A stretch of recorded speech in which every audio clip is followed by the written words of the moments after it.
Open up the center on this one, and really that's about all I'm going to do to this tree right now. We do have a little bit of sucker growth that's coming down right from the base of the tree, and that's actually rootstock below the original graft. So at this time it's probably not a bad idea just to remove that right at ground level. We don't want to put any more growth emphasis into any points that we don't necessarily want to maintain on the tree. Now we'll come back again and look at this tree in another couple of months, and at that time we'll probably remove a considerable amount of growth on the nurse branch. We may even completely remove the nurse branch.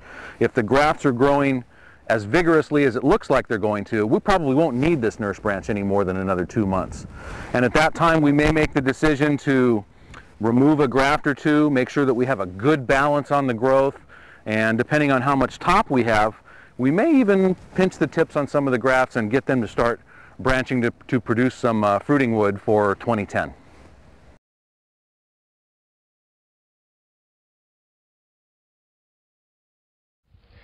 So this video is in response to a video on YouTube about rind grafting.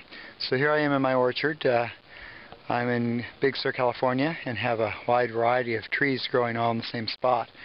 And I've taken a plum that never produced very much of any plums I liked, and I've got scions off a neighbor's plum, and I've begun a graft here, which I'm going to walk you through some of the steps. Okay, so here the limbs have been cut with my good old Felco pruning saw there, folding pruning saw, and now we'll take the next step. Filming one-handed, basically what I'm going to be doing is making a cut down through the cambium layer here, like this. I just have a really sharp knife, and I'm going to be peeling back the bark here to the cambium layer, in which I'm going to be sticking this scion. Okay, so now I've made the cut, and you can see I've peeled back the cambium layer of the bark, or the bark itself, to the cambium layer, and that's exactly where the scion is going to be going. So filming this one hand is a little tricky, but you can see I've cut the scion wood there, and it's ready to place in this graft right here. So what I'm going to do is just take it, and it's going to go right in like so. And I want to get it nice and deep, all the way to the same depth there as the rest. And so here's the first rind graft, and now I'm going to put the wax on. Okay, so when we're ready for the wax, an alternative, I couldn't find any grafting wax, so I'm using some Harvey's No Seep toilet bowl wax.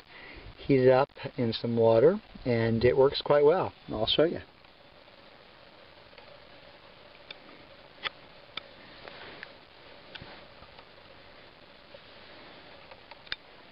So I just used some regular tape that's used for supporting trees, and use that as the tape for taping up and really tightening down the grafts. And you can see the wax there covering each of the 3 limbs I did of this particular tree. So that's it. That's my version of doing a rind graft.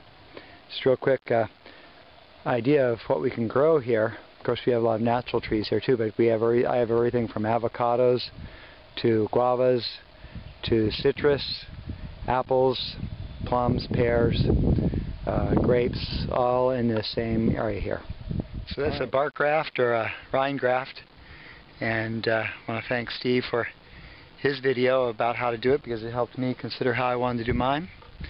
And that's it from Big Sur. Thank you. Hi, a bit more about grafting. This is an apple tree of a variety Sunset. We've got too many of them, and we haven't got enough of this rare variety, which is called Margil, rare old English apple. So I've just sawn this off, and I'm going to graft in a bit of wood here. You can come up to see what I'm doing. This is a rind graft. This has just been sliced off now. This wood's been stored. I'm going to, using a very sharp and sterilised knife, I'm going to lift up a bit of the rind. Okay, I've cut through there, and I'm going to just lift this out a bit. Okay, making a gap between the rind and the wood. Okay, see what's going on. Right, now I'm going to sharpen this, so it'll go in there.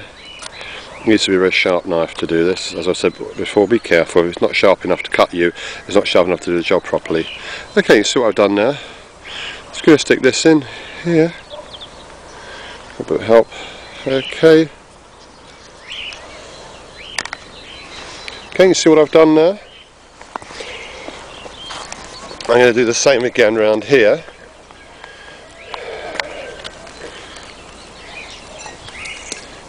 Okay, just open that up.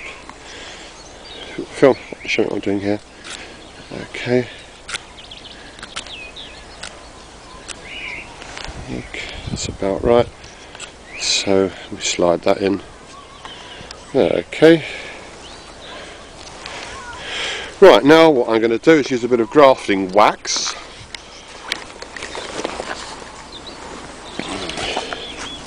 This is grafting wax. In an ideal world, it would be served warm, but if it's not, you can put this in hot water. But if not, then you can just work it until it goes soft, like hard butter. Just sealing this gap up here, okay? Because we don't want an air gap. We want that space to be filled. So grafting wax around there. I'm just going to do this one as well. Obviously, you don't want to use your grafting knife to do this because it won't cut. You keep a special blunt knife which you just use for this job. Get the wax in there, covering that gap up. I think I'm just going to do one more.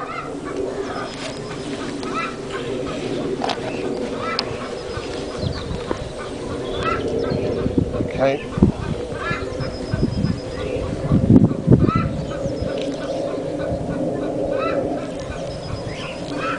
Okay, just one more.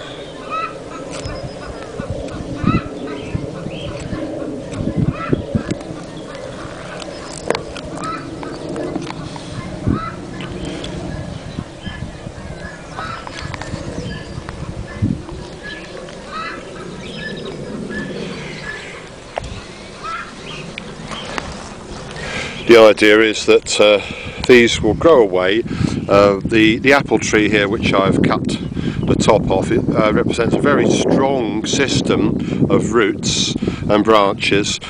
So these weak little bits I'm sticking in here, they should grow away ever so fast, and I hope to be able to show you that on a later video. So I'm just going to use a bit of tape now to go around and finish sealing that off. Put it under a bit of pressure. I just use tape from freezer bags here. I'll probably need a bit of string actually to secure that.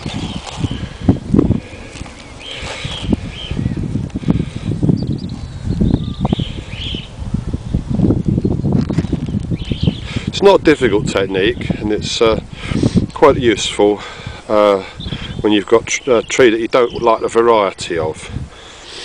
Okay, I'll show you how to do a cleft graft. But the cleft graft is very handy if you've got a very thin little bit of wood and you want to get it onto something quite thick. So I'm just going to saw this off now